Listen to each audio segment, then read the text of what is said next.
નમસ્કાર, સત્યમેવ જયતે લાઈવ ન્યૂઝમાં આપનું સ્વાગત છે। માંજલપુર વિધાનસભા બેઠકની પેટા ચૂંટણીના પ્રચારનો આજે અંતિમ દિવસ રહ્યો હતો।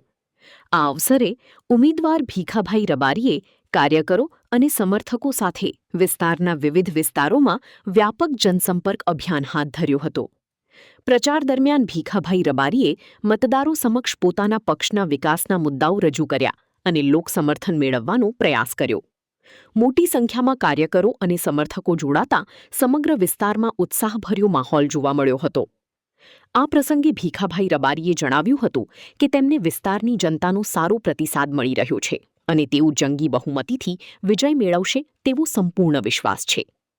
તેમણે મતદારોને અપીલ કરી કે મતદાનના દિવસે વધુમાં વધુ સંખ્યામાં મતદાન કરી લોકશાહીના મહાપર્વમાં સહભાગી બને તેમજ વિકાસના મુદ્દાઓને ધ્યાનમાં રાખીને પોતાના મતાધિકારનો ઉપયોગ કરે।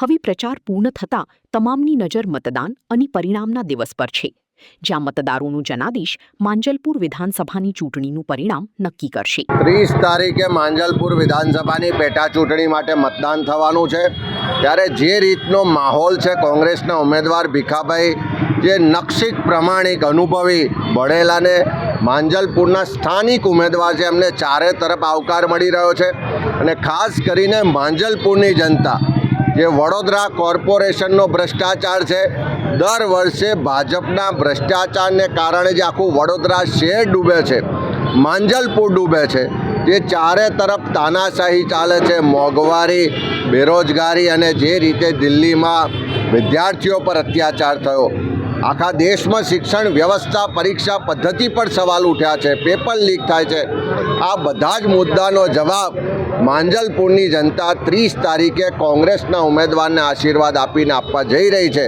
ત્યારે અમને 100% શ્રદ્ધા અને વિશ્વાસ છે કે માંજલપુરની જનતા આખા ગુજરાતને સંદેશો આપશે। આખા ગુજરાતના લોકોની જે નારાજગી છે, જે ગેરવહીવટ છે, જે ભ્રષ્ટાચાર છે, એનો જવાબ 30 તારીખે માંજલપુરની જનતા આપશે।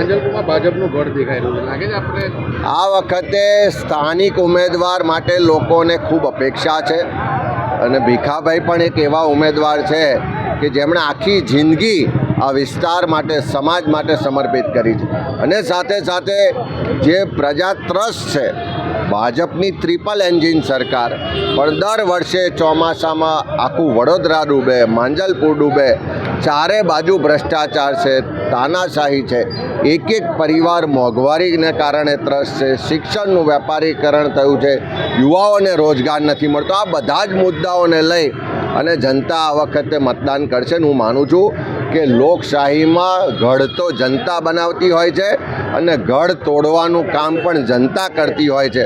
આ વખતે માંજલપુરની જનતા એક નવો પથ, નવો રાહ ગુજરાત અને દેશને એટલો બધો પ્રતિસાદ છે કેટલા દિવસથી અને જે પ્રતિસાદ મળી રહ્યો છે, મારી જીત નિશ્ચિત છે, કોંગ્રેસ જીતશે।